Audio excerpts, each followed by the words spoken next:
Hey everybody, Tree here coming to you with an informative video about the deception in Islam, what all non-Muslims should know. Now before I go into this video, let me give you a backstory to why I chose this topic. As many of you know, I am anti-Islam. I have never spoke well of this religion and I never will speak well of this religion.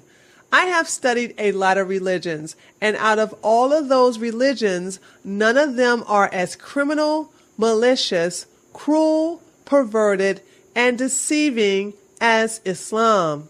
When I decided to do a response to the girl-on-girl video titled Muslim Feminist, The Biggest Lie Ever Told, many of my subscribers were posting in the comments section, "Taqiyya. She's committing taqiyya, Tree." Close to 100 of my subscribers were telling all of us that she was practicing taqiyya. Now, I know all about taqiyya, and I was under the impression that this was mainly practiced by Shia Muslims when they thought their life was in danger. Shia Muslims would practice taqiyya when confronted by Sunni Muslims. Sunni Muslims also practiced taqiyya, but only when they felt threatened or forced. This is the reason why I didn't think that Amani was practicing taqiyya, because she wasn't in a position where she was either threatened or forced. I mean, look at this tiny little white girl sitting beside big old Amani. There's no way she felt threatened or forced to commit taqiyya. But then, all of a sudden, a shitload of Muslims came into my comments section in this video and started posting lies after lies after lies about Islam. And I'm not talking about small lies, folks. I mean big, huge, gigantic lies. So after doing more research, turns out that my subscribers were right. Not only was Amani practicing taqiyya, but Muslims don't need to be forced or threatened to lie to non-Muslims. They practice taqiyya and other deceptive tactics as means of deceiving non-Muslims and portraying Islam as a peaceful, loving religion. That way, they don't appear to be a threat to Western civilization. If we as Americans don't view the religion of Islam and its followers as a threat to our way of life, we will let our guard down, start defending them, and allowing this ideology to invade our country. Once that happens, we will open ourselves to be conquered by Muslims and have our country turned into an Islamic state. I'm going to help prevent that by teaching you, non-Muslims, the tricks Muslims play on us. That way, you won't turn out like this asshat and make a fool out of yourself on national TV defending Islam. So let's begin. The 4 deceptive methods Muslims use in order to viciously deceive non-Muslims are taqiyya, kitman, tawriyya, and murana. Let's start with taqiyya. Taqiyya is saying something that isn't true or lying for Islam. There are several forms of lying to non-believers that are permitted under certain circumstances, the best known being taqiyya. These circumstances are typically those that advance the cause of Islam. In some cases, by gaining the trust of non-believers in order to draw out their vulnerability and defeat them. This is the reason why I have zero tolerance with Islamic apologists. These dumb people are drinking the Muslim Kool-Aid and come to anti-Islamic YouTube channels defending this barbaric religion and their followers. Muslims pretend to be friendly and helpless to non-Muslims in hopes that they will defend them and punish those who speak out against Islam. This is why you hear people say, "Aw, I have some good Muslim friends, and they're very nice to me. Not all Muslims are crazy like those 9/11 terrorists." Oh yeah? Let's read a passage in the Quran pertaining to Muslims having non-Muslim friends. Surah 3, verse 28. Let not believers take disbelievers as allies, rather than believers. And whoever does that has nothing with Allah, except when taking precaution against them in prudence. And Allah warns you of Himself, and to Allah is the destination. What this is saying is that initially, Muslims should not take non-Muslims as friends, especially over Muslims. However, a Muslim can have non-Muslims as friends as a means of taking precaution to avoid danger or risk in non-Islamic countries. You see, in Islamic countries, Muslims are to have other Muslims as their friends instead of non-Muslims. Why? Because Islam is the religion of the land and Muslims are the majority. However, for Western countries, especially here in America, they are the minority. So they have to play nice and intermingle with other non-Muslims because it's not in their best interest to only associate themselves with other Muslims. Because if they do this, Homeland Security and the FBI will be on their asses in a millisecond. So you have to ask yourself, are Muslims being friends with us because they want to or because the Quran told them to as a means of deception? Let's look at another verse in the Quran about taqiyya. Surah 16, verse 106. Whoever disbelieves in Allah after his belief, except for one who is forced to renounce his religion while his heart is secure in faith. But those who willingly open their breasts to disbelief, upon them is wrath from Allah, and for them is a great punishment.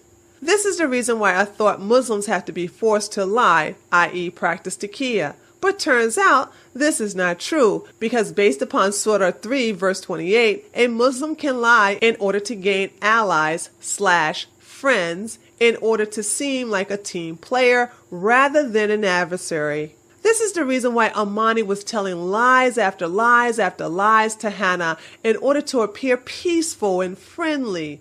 And it worked too. Go back and look at that video. Hannah was eating those lies up like chocolate, honey. She was buying all that bullshit coming out of Amani's mouth. One of my subscribers described this scene perfectly. He said, "That white girl just got drunk on taqiyya."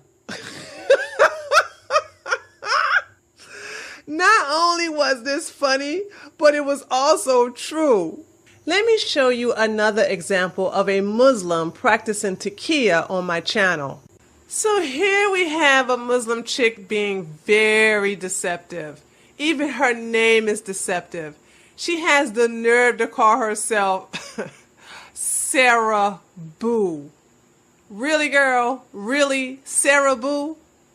Now, most Muslim women who comment on my videos display their Islamic name like Rashida Ahmed, Khadija Hassan, Fatima Mohammed, but this woman is playing the wolf in sheep clothing act. She picked a very soft and submissive name as to appear gentle. Then on top of that, she's playing the victim card in her reply. Probably hoping to get some sympathy from a few dumb people who don't know any better. This is how Muslims recruit Islamic apologists. Some beta guy or beta girl is going to look at this and say, "Aw, the poor Muslim. Look at how awful her life is." And the next thing you know, they start defending them without realizing that they just been played. But see, my subscribers know better, honey. They nor I attended your fake pity party. We gave you the side eye when reading your crap. Listen to these lies this chick typed on my comment section. Check this out.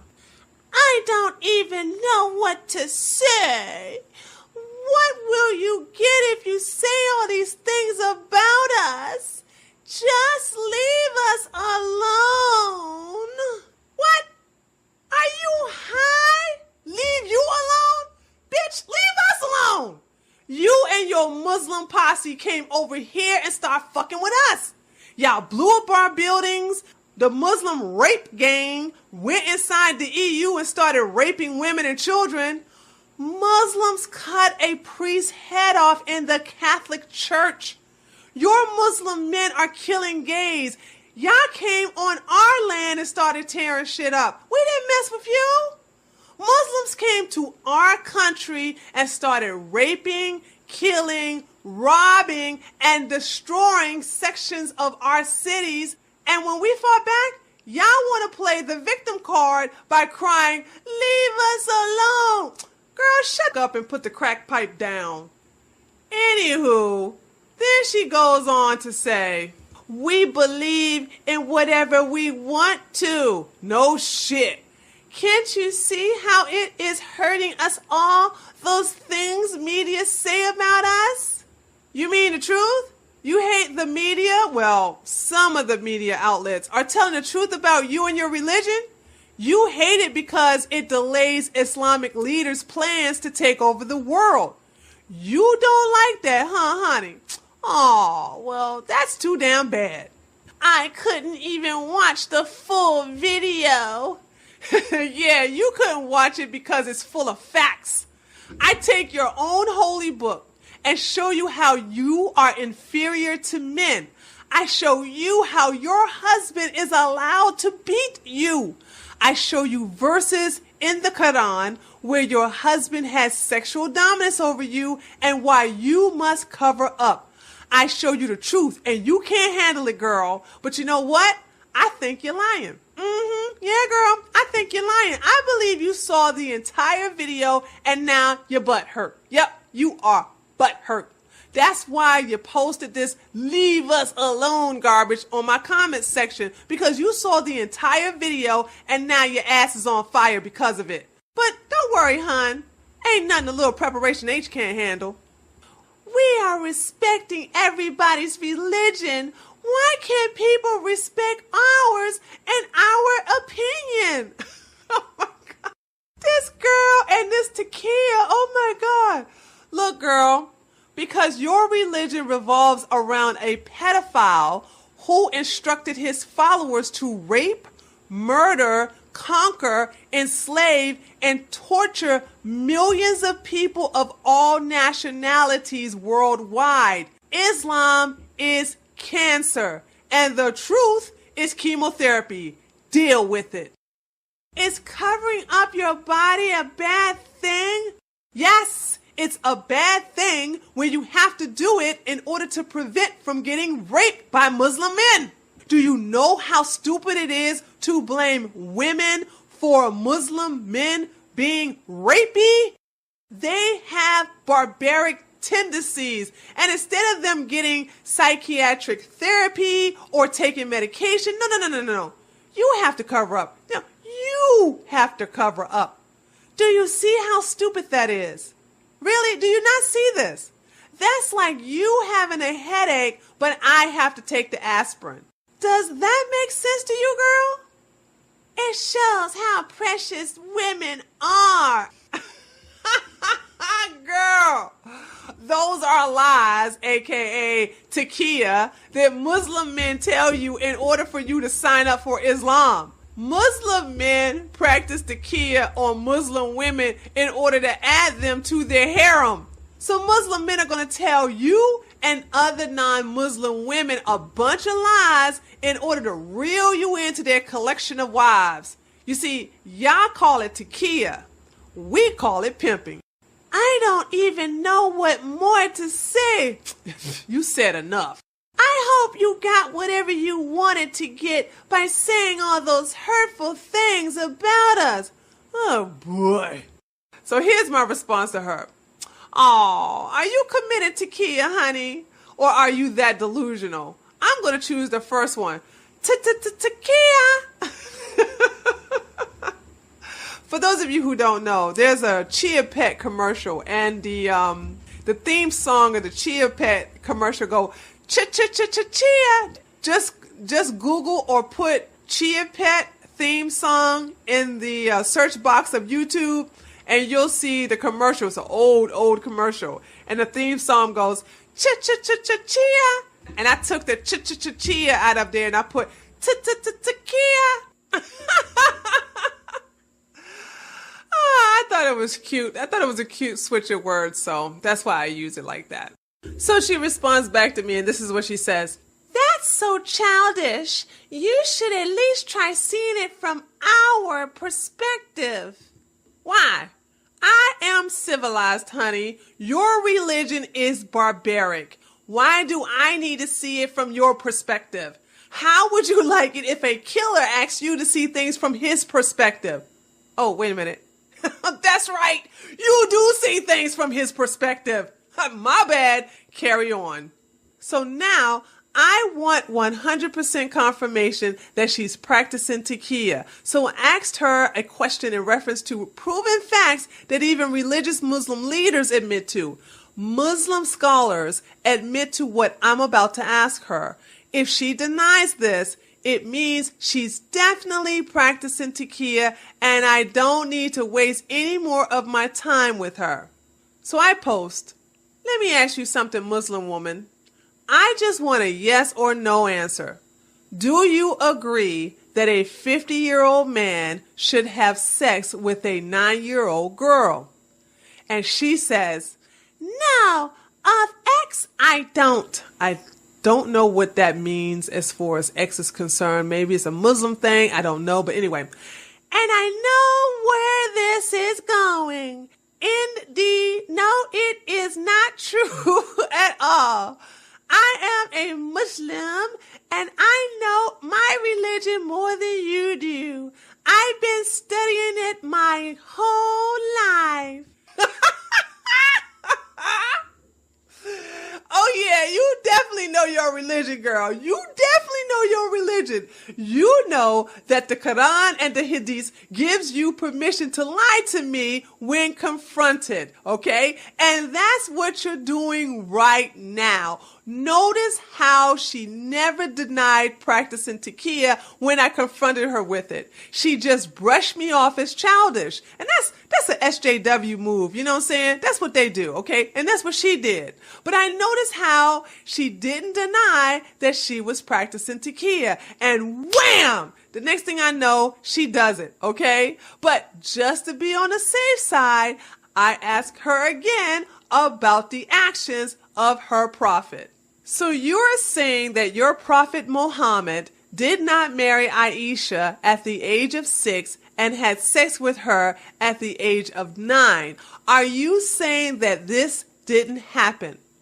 Here we go. Here we go. Taqiyya.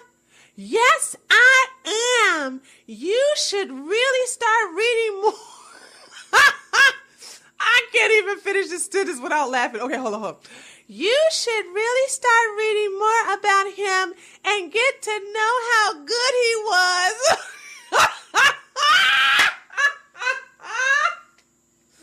Folks, the jokes write themselves. The jokes write themselves. How good Muhammad was. Oh my God. Now listen. Now she's insulting my intelligence, okay? Not only did she deny that Muhammad married a 6-year-old girl and had sex with her at the age of 9, but she said that he was a good man. A good man, Muhammad, okay? Honey, if that ain't some big fat taqiyya, I don't know what is. We are talking Godzilla-sized taqiyya. It doesn't get any bigger than this, okay? Just in case any of you want to read about the life of Muhammad and everything he did and everything he was about, check out this book called The Life of Muhammad. This book was written by an Arab historian. It has been validated and authenticated by sheikhs and imams in the Islamic countries. This is the oldest biographical account of Muhammad, translated from Arabic to English, and is available to the general public. Now, I need to warn you though, it's not an easy read, and I highly suggest that you read this book along with the Quran to get a better understanding of both Muhammad and Islam. That way, you know for a fact, you can fact check me on the things I am saying about him, and this can be verified in this book. So when someone comes to you with this nonsense, you don't have to go back and forth with them on the life of Muhammad, because they know what you know, except they're lying about it, okay? So now that I know she confirmed my suspicion, I'm done with this conversation. You see, I don't argue with liars. It's pointless because they will never admit to the truth and you'll never win. It's a huge waste of time. That's why when I see them on my channel, I'm not nice to them. I admit it. You can see it. You can go to the comment section and see that I am not nice to them. I'm not nice to liars, folks. I'm not nice to deceivers. I'm not nice to con artists. And that's what these people are. So anyway, I'm done with this chick. I tell her what I'm going to do with our conversation and I end it. I want to thank you for showing my subscribers how Muslims commit taqiyya. I will be using our discussion in my next video. It is important to me that I show my subscribers how Muslims don't need to be forced to commit taqiyya. You people do it as often as needed. You lie whenever you feel the need to lie. My time with you is now over. Go tell your lies, taqiyya, to someone who doesn't know your religion the way I do. So folks, that's how Muslims use taqiyya when talking with or to non-Muslims. Now let's take a look at the next deceptive method Muslims use on non-Muslims. Kitman.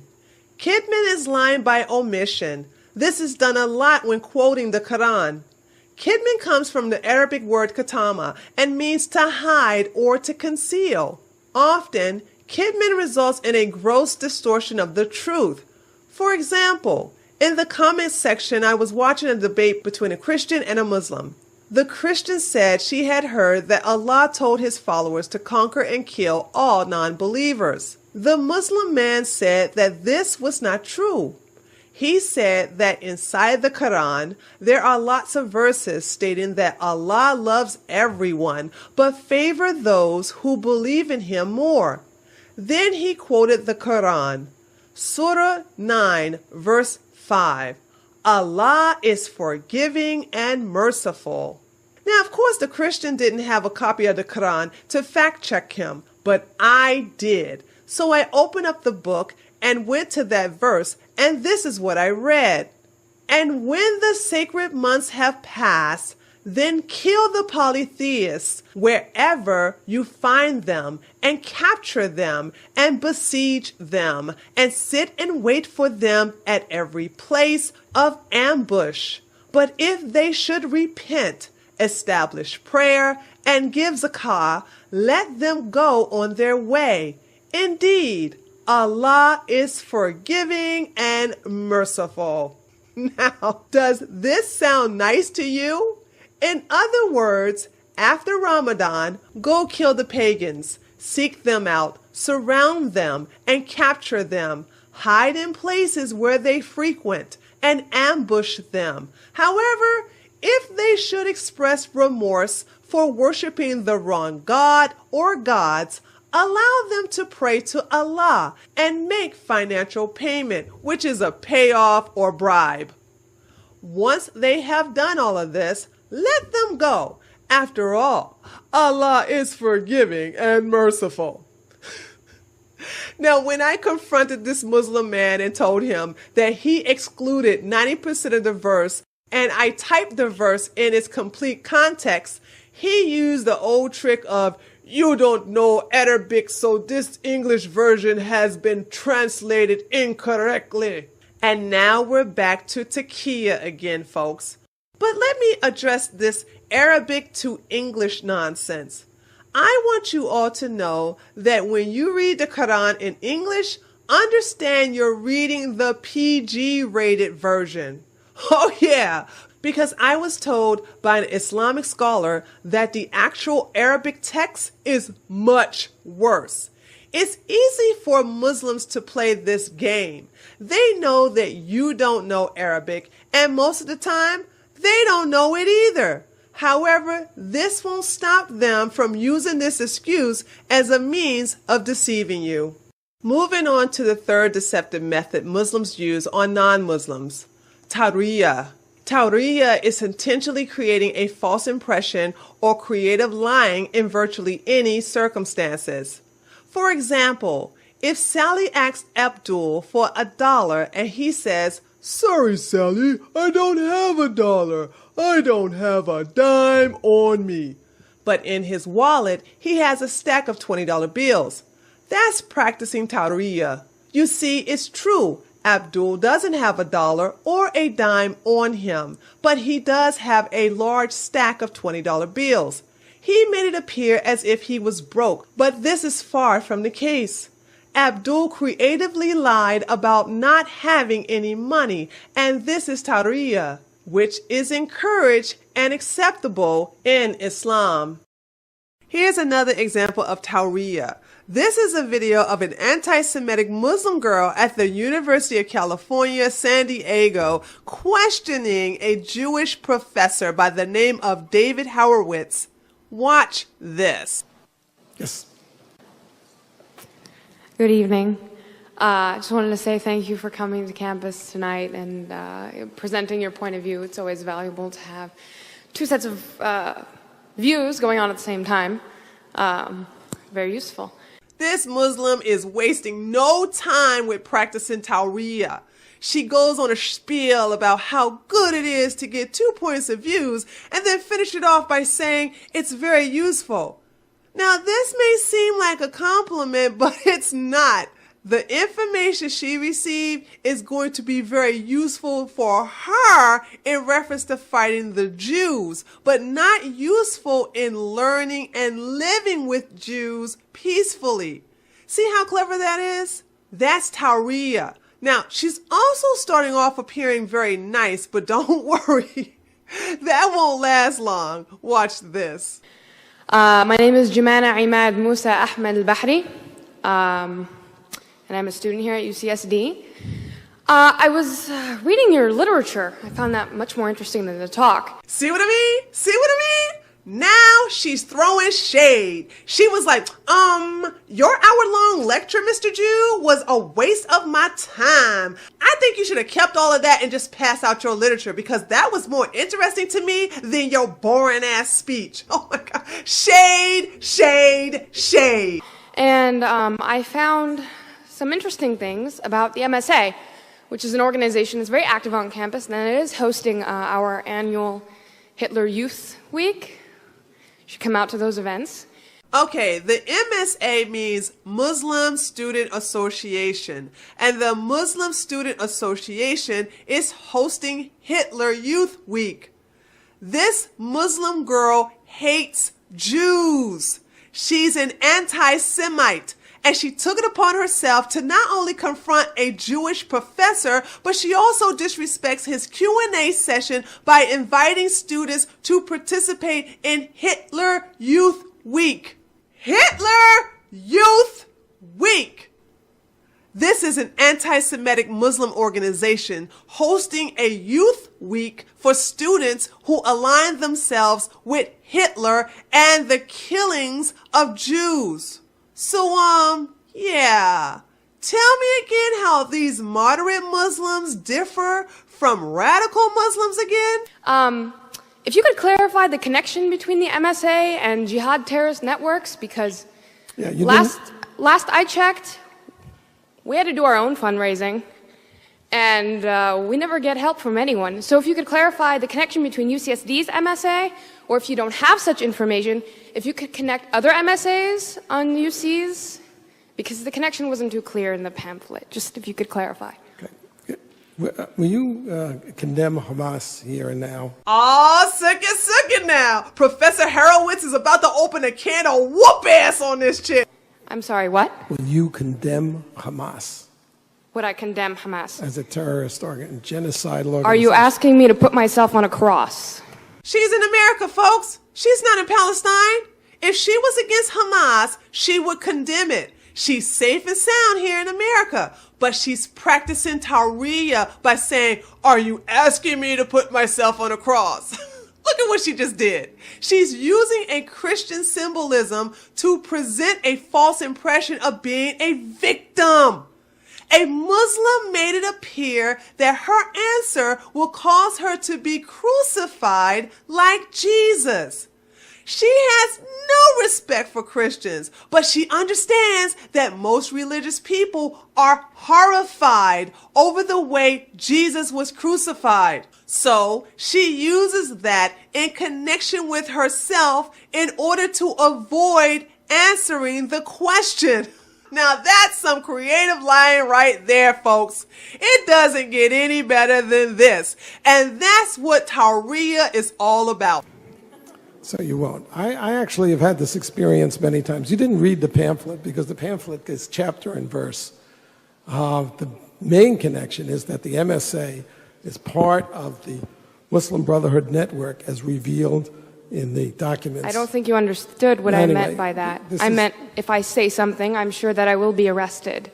Now that's straight up taqiyya, folks. That's taqiyya.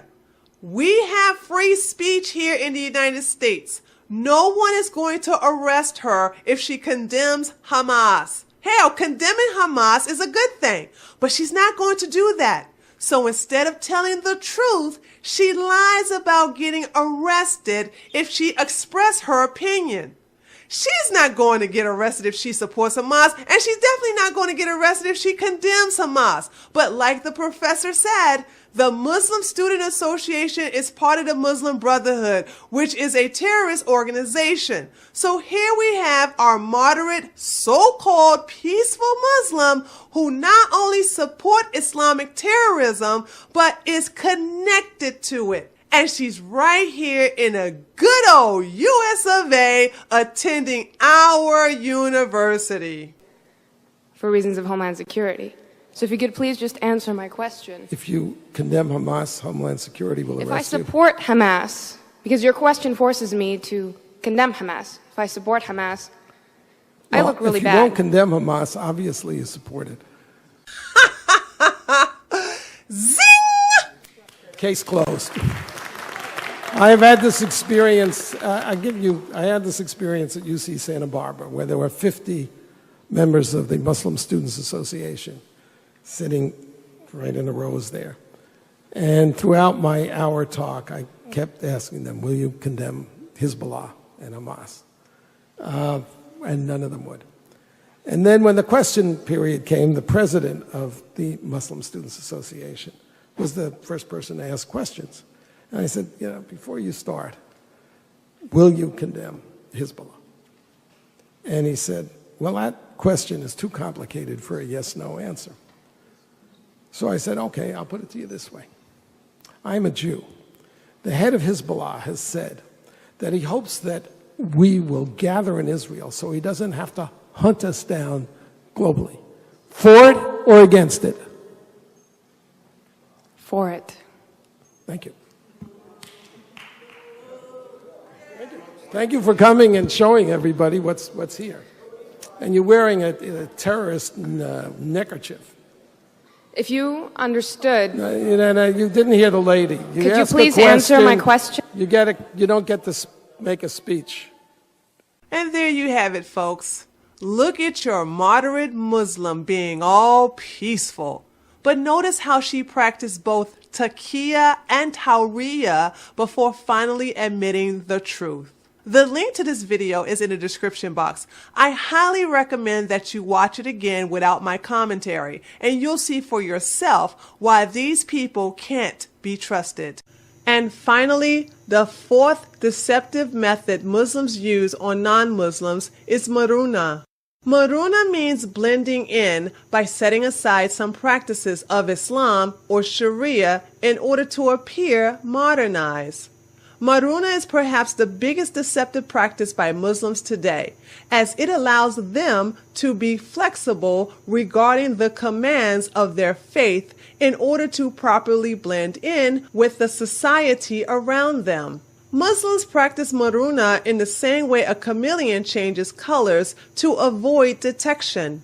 Muslims will sometimes shave off their beards, wear Western clothing, or even drink alcohol to blend in with non-Muslims. As long as they can justify that the ultimate goal will be seen as helpful to the dominance of Islam, they are off the hook for those verses within the Quran that forbids this behavior. Surah 2 verse 106 supports this. If we revoke a verse or cause it to be forgotten, we will replace it by a better one or similar. Do you know that Allah is over all things competent?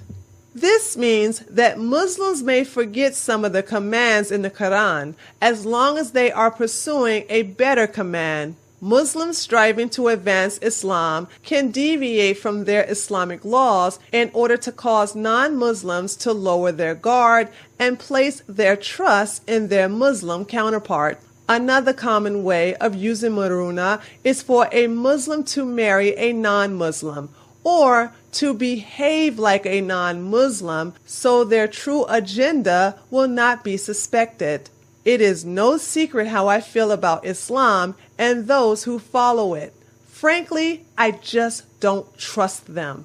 And after learning these 4 deceptive techniques they can use in order to further Islam, do you blame me? Christians are told not to lie, and this can be found in the Bible, Leviticus chapter 19, verse 11. Ye shall not steal, neither deal falsely, neither lie one to another. You can tell that most Christians hold true to this verse. If you remember the Oregon shooter who asked the students in the class if any of them were Christians, the victims who said yes were shot in the head. The ones who said no were shot in the leg. Even when facing death, most Christians are loyal to their faith. So let's transfer the same analogy to Muslims. According to their holy book, they are allowed to lie, deceive, and appear to be friendly. It is okay for them to shed their Islamic skin and appear to be modernized in order to blend in like the rest of us. They can profess their love for us with their mouths, but hate us with their hearts. The sad thing is, since these deceptive practices are permitted and often encouraged within Islam, we may never know where their allegiance truly lies. However, the more we learn about Islam, the better we are at protecting ourselves from this dangerous ideology. Thank you for watching this video. If you enjoyed it, please give it a thumbs up and be sure to subscribe so that you can be notified about future videos uploaded to this channel. If you would like to support my work, you can make a one-time donation or sign up for my monthly contribution through my website. Click on the donate box on the screen to be taken to that page. I will also promote a link in the description box. This is Tree from Tree of Logic. Thanks for watching my video and enjoy the rest of your day. Take care.